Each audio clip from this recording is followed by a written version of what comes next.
Hello student, तो आज हम पढ़ाने जा रहे हैं एप्लीकेशन ऑफ गॉस लॉ। तो इसमें सबसे पहले हम पढ़ेंगे field due to an infinitely long straight uniformly charged wire. ठीक है ना, field due to an infinitely long straight uniformly charged wire. तो इट मीन्स क्या होगा कि हमारे पास एक वायर है और उस पर क्या है, चार्ज है। तो उसकी हेल्प से हमें क्या फाइंड करना है, उससे आर डिस्टेंस पर हमें किसी भी पर्टिकुलर पॉइंट पर हमें इंटेंसिटी फाइंड करनी है। ठीक है, तो इसके लिए क्या है, जो आपका गॉस थ्योरम को अप्लाई, गॉस थ्योरम को फाइंड करने का या गॉस थ्योरम को जो प्रूव करने का जो रूल है, सेम रूल एप्लीकेशन में होता है। मींस जो आपके टिप्स गॉस थ्योरम को प्रूव करने में हमारे काम आते हैं, वही सेम काम हमारे यहाँ पे आएंगे। ठीक है, तो उसमें हमें क्या करना है, उसमें हमें पहले एक चार्ज लेना है, उससे आर डिस्टेंस पर हमें एक पॉइंट लेना है। तो इस तरह से सिस्टम्स के अकॉर्डिंग हमें अपने टिप्स के अकॉर्डिंग हमें काम करना है। तो सबसे पहले हमें क्या करना है कि infinitely long straight uniformly charged wire, तो पहले हमें ये बनाना है। तो सबसे पहले हम क्या करेंगे, this is the wire, this is the uniformly long straight charged wire. ये हमारे पास क्या है, चार्ज्ड वायर है। ठीक है, कैसा है ये, इनफाइनाइट लॉन्ग। इसका मीन्स ये इधर भी है आपका और इसका मीन्स है कि ये इधर भी है आपका, लेकिन मैंने इसमें से कुछ पर्टिकुलर लेंथ आपकी क्या की है, सेलेक्ट की है। तो जैसे यहाँ से मैंने क्या किया है, ये यहाँ से और यहाँ तक की जो लेंथ है आपकी, वो मैंने इसमें से कितनी ली है, एल लेंथ ली है। ठीक है, तो ये आपका जो वायर है कैसा है, चार्ज्ड वायर है। तो इसका मतलब ये हुआ, इस पर क्या है, पॉजिटिव चार्ज मैंने माना है, पॉजिटिव, इस पर पॉजिटिव चार्ज को मैंने शो कर दिया है।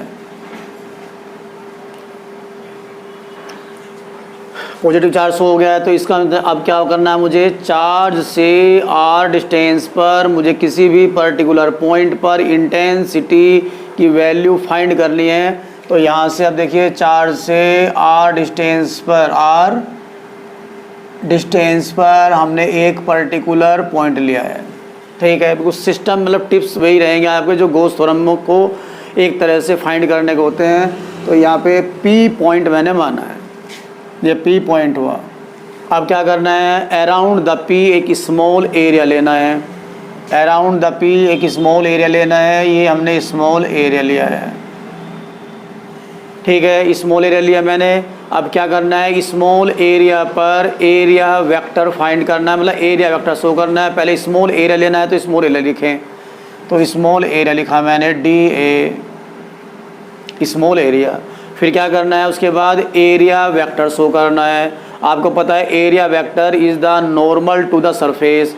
जो भी आप एरिया मानेंगे उस पर आप नॉर्मल जो ड्रॉ करेंगे वो एरिया वेक्टर को शो करेगा। मीन्स अगर हम क्या करें कि जो हमारे पास ऐसे सरफेस है, ये वाला सरफेस, और इस पर हमने क्या कर दिया, नॉर्मल।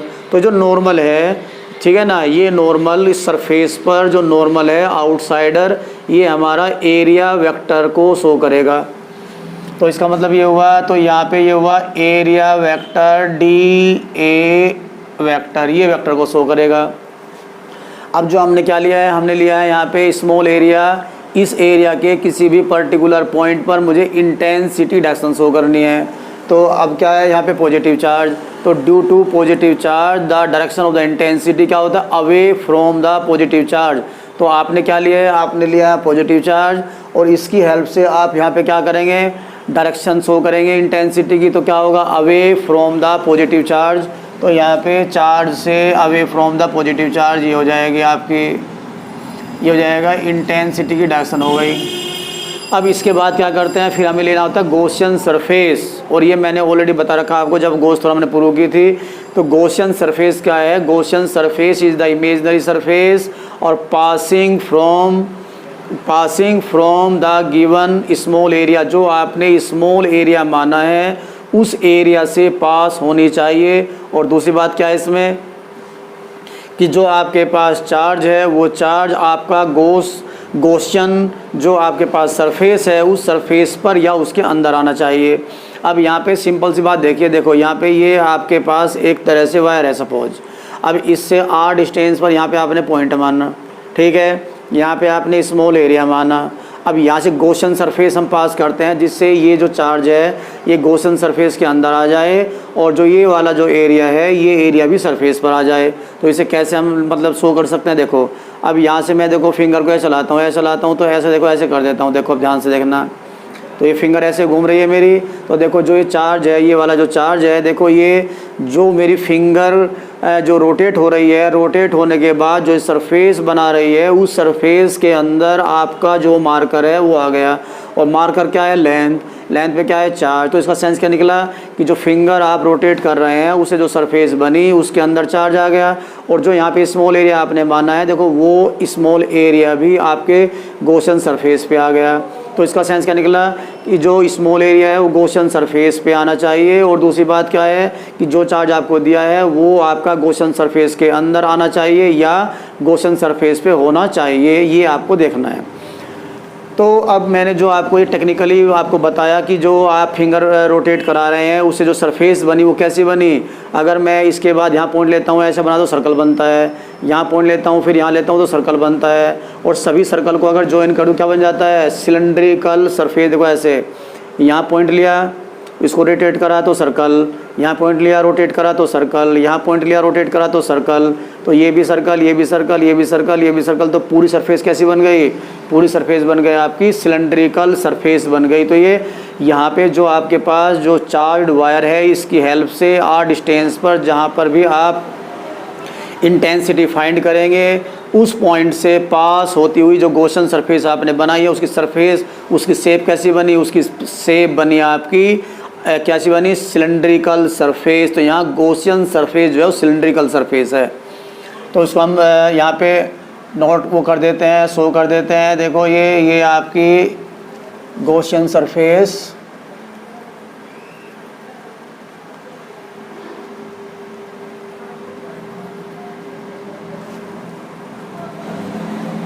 देखो ये आपकी सिलेंड्रिकल जो गॉसियन सरफेस हो गई, ठीक है। अब हमें क्या करना है, हमें ये फाइंड करना है। पहले हम क्या करते हैं, पहले तो हम जो स्मॉल एरिया हमने माना है उससे फ्लक्स फाइंड करेंगे और जो आपने गॉसियन सरफेस ली है उस सरफेस से फ्लक्स फाइंड करेंगे।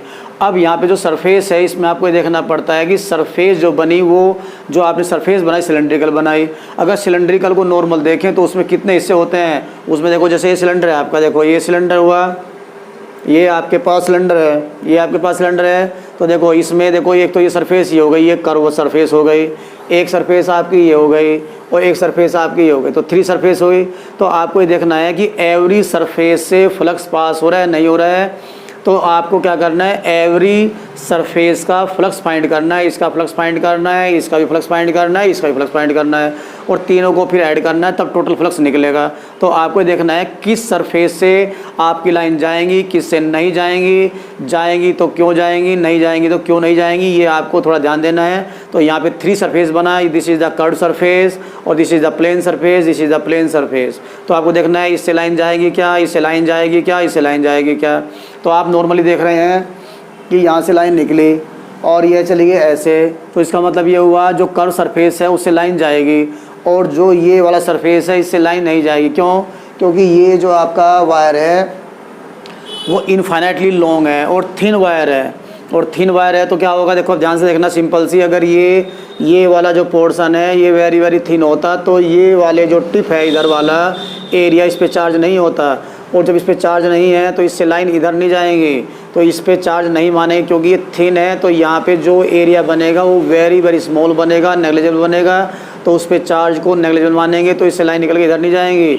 ओनली ये वाला जो कर्व सरफेस है इस पे आपका चार्ज है तो इससे लाइन निकल कर ऊपर जाएंगी, इधर जाएगी, इधर जाएगी, इधर जाएगी। तो चारों तरफ को मतलब लाइन निकलेंगी, लेकिन इससे भी नहीं निकलेगी और इससे भी नहीं निकलेगी।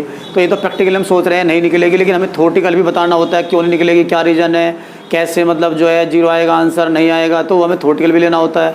तो यहाँ पे 3 पोर्शन बने आपके, number 1 curve surface, number 2 plane surface, number 3 ये प्लेन सरफेस। तो तीनों का फ्लक्स हमें यहाँ पे थ्योरेटिकली या मैथमेटिकली शो करके दिखाना पड़ेगा कि आपका किस सरफेस से लाइन निकलेगी और किस सरफेस से नहीं निकलेगी। ठीक है, तो हमने क्या देखा, देखो अब हमारे पास जैसे देखो ये एरिया यहाँ पे मानो, देखो ये छोटा सा स्मॉल एरिया है, ये आपको पता है ये जब स्मॉल है, वेरी स्मॉल है, तो इस पर चार्ज नहीं है तो इधर को लाइन नहीं जाएंगी। तो इसका मतलब है कि अगर, लेकिन अगर, क्योंकि एरिया चाहे स्मॉल है, चाहे आपका अमाउंट मतलब एरिया चाहे बड़ा है या छोटा एरिया, लेकिन एरिया है तो एरिया को जीरो तो मैं मान नहीं सकता यहाँ पे। तो जो एरिया है तो एरिया वेक्टर भी होगा। तो पहले सबसे पहला आपका काम है जिस पर्टिकुलर पॉइंट पर आप इंटेंसिटी फाइंड करना चाह रहे हैं, ठीक है ना, तो वहाँ पे आपको क्या करना पड़ेगा, वहाँ पे आपको ये देखना पड़ेगा एरिया वेक्टर भी लेना पड़ेगा और आपको इंटेंसिटी डायरेक्शन भी लेनी पड़ेगी। तो जैसे ये एरिया है आपका, तो एरिया वेक्टर तो आपका हुआ इधर को डी ए, यहाँ भी मैंने देखो स्मॉल ही माना है, डी ए डैश मान सकते हैं आप, जो है डी ए मान सकते हैं, कोई डी एस मान लेता है, ये अलग अलग चॉइस है आपकी। तो यहाँ मैंने यहाँ क्या माना है एरिया वेक्टर। लेकिन आपको पता है कि जैसे ये आपका जो है क्या है मार्कर पे, यहाँ पे आपका जो कर्व सरफेस है इस पे तो चार्ज है, लेकिन देखो यहाँ पे चार्ज नहीं है। तो यहाँ से लाइन निकल कर इधर नहीं जाएंगी, केवल जो कर्व सरफेस है इस पे ही चार्ज है। तो कर्व सरफेस पे अगर चार्ज है तो यहाँ पे अगर चार्ज हुआ तो लाइन ऊपर ऐसे देखो ऐसे जाएगी, यहाँ से निकल कर देखो ऐसे आएगी, इधर से निकल कर इधर जाएगी, इससे निकल कर इधर जाएगी, लेकिन इससे निकल कर लाइन इधर नहीं जाएगी। तो इसका मतलब है, लेकिन एरिया वेक्टर तो ये डी हुआ। और यहाँ पे जो कर्व सरफेस है उस पर क्या मानेंगे आप, उस पर आप मानेंगे यहाँ पे इंटेंसिटी की डायरेक्शन शो करेंगे। तो इंटेंसिटी डायरेक्शन ये हो गई ई, इधर को हो गई इधर। तो यहाँ पे जो एंगल बना वो कितना बना, 90 डिग्री बना। तो ऐसे हम क्या शो कर सकते हैं, यहाँ पे भी शो कर सकते हैं। यहाँ पे जो एरिया वेक्टर बना वो इधर को बनेगा, वो बनेगा डी ए। और यहाँ पे जो कर्व सरफेस है, मैंने कहा ना कर्व सरफेस पर आपका चार्ज है और आपका जो प्लेन सरफेस पे इस पे चार्ज नहीं मानेंगे। क्यों, क्योंकि ये वेरी वेरी थिन है, तो इस पे चार्ज नेग्लेजिबल होगा। नेग्लेजिबल मीन्स नहीं है, बिल्कुल जीरो, लगभग जीरो ही मानेंगे। तो लाइन निकल कर इधर नहीं आएगी, केवल इस सरफेस पे यहाँ पे चार्ज मानेंगे। तो यहाँ से लाइन निकल कर ऊपर जाएंगी और इससे एरिया वेक्टर ये है वाला, तो एरिया वेक्टर जो ये वाला एरिया वेक्टर इधर होगा और इस सरफेस पर जो ये वाला पॉइंट है इस पर आपका फील्ड ऊपर की तरफ होगा। तो फील्ड तो हुआ देखो इधर और एरिया वेक्टर हुआ इधर, तो कितना एंगल बना, 90 डिग्री। तो यहाँ पे आपका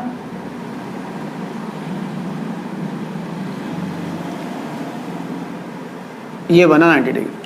अब आपके पास जितनी भी सरफेस है उसे हम अलग अलग नाम देते हैं। जैसे मान ले सपोज मैंने इसको नेम दिया फर्स्ट सरफेस, इसको नेम दिया मैंने सेकंड सरफेस, इसको नेम दिया मैंने थर्ड सरफेस।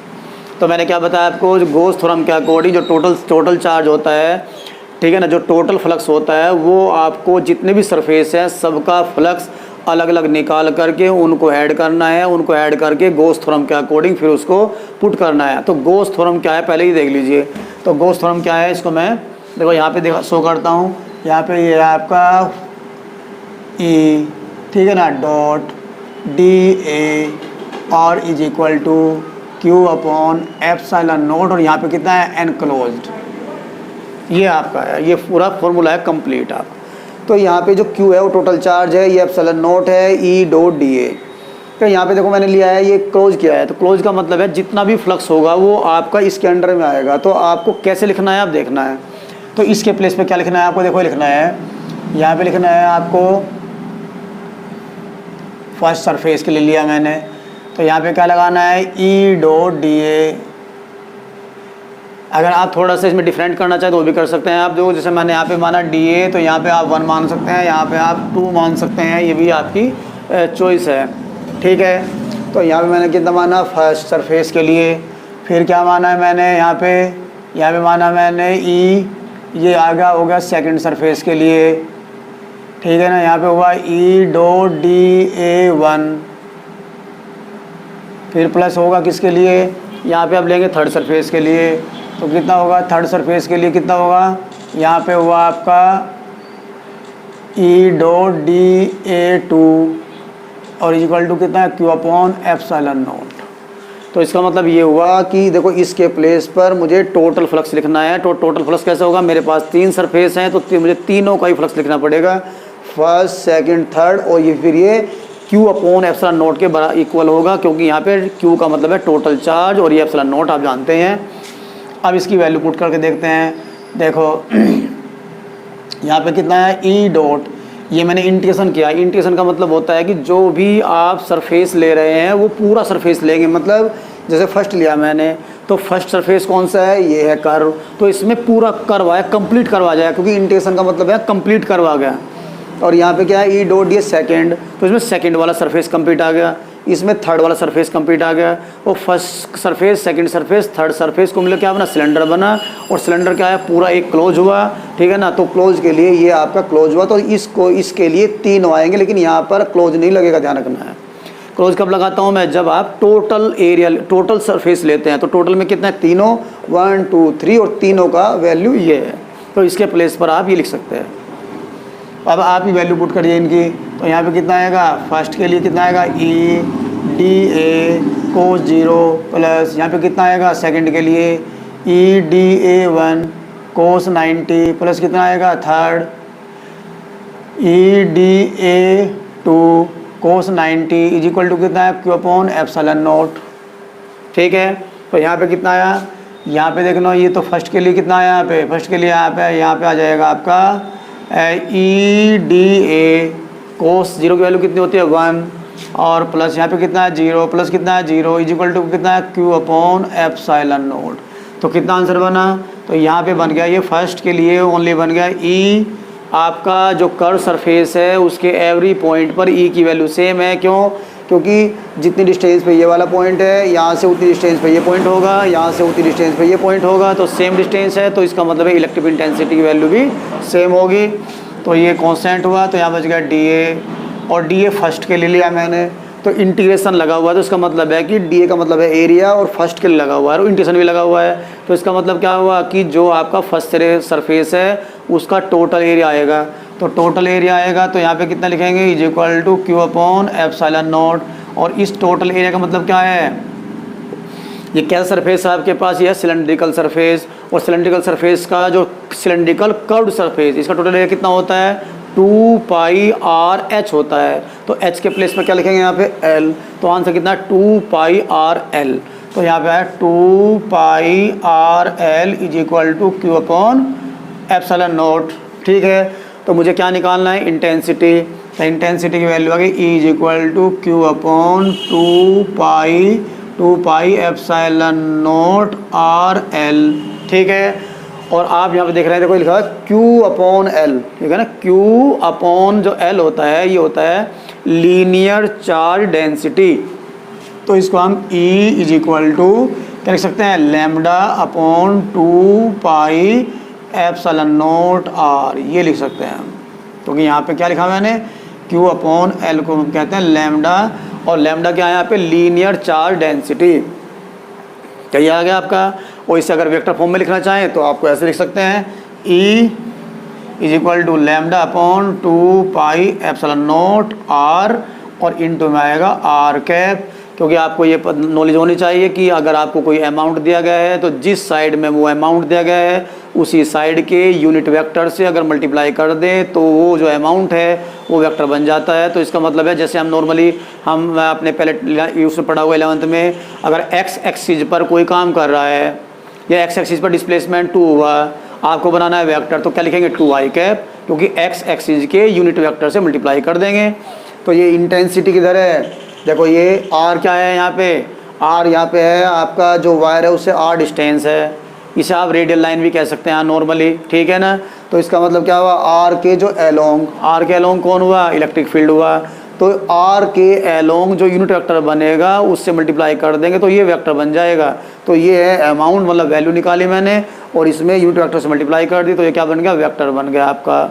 और अगर ये पॉजिटिव चार्ज है तो इंटेंसिटी कैसे होगी, अवे फ्रॉम द पॉजिटिव। अगर ये माइनस होता तो कैसी होती, टूवर्ड्स द नेगेटिव, मतलब ये जो इलेक्ट्रिक फील्ड है ये अब नीचे को लग जाता, मतलब टूवर्ड्स द माइनस, माइनस की तरफ हो जाती। तो एक नंबर में बोर्ड में ये पूछ लेते हैं कि अगर आपके पास जो है क्या नाम है, चार्ज प्लस है तो किधर को होगी intensity, away from the positive, negative किधर को होगी, टूवर्ड्स द नेगेटिव। तो और ये ध्यान रखना है, क्यू अपॉन एल का मतलब क्या है, linear charge density. Linear charge density कहते हैं इसे कि यूनिट लेंथ पर जितना भी चार्ज होगा उसका मीनिंग है लीनियर चार्ज डेंसिटी। तो ये आपका इंटेंसिटी का जो फॉर्मूला है वो आपका कंप्लीट हुआ। और आप देख रहे हैं यहाँ पे जो नॉर्मली आप देख रहे हैं फॉर्मूले में, तो ये है ई इन्वर्सली प्रोपोर्शनल टू आर।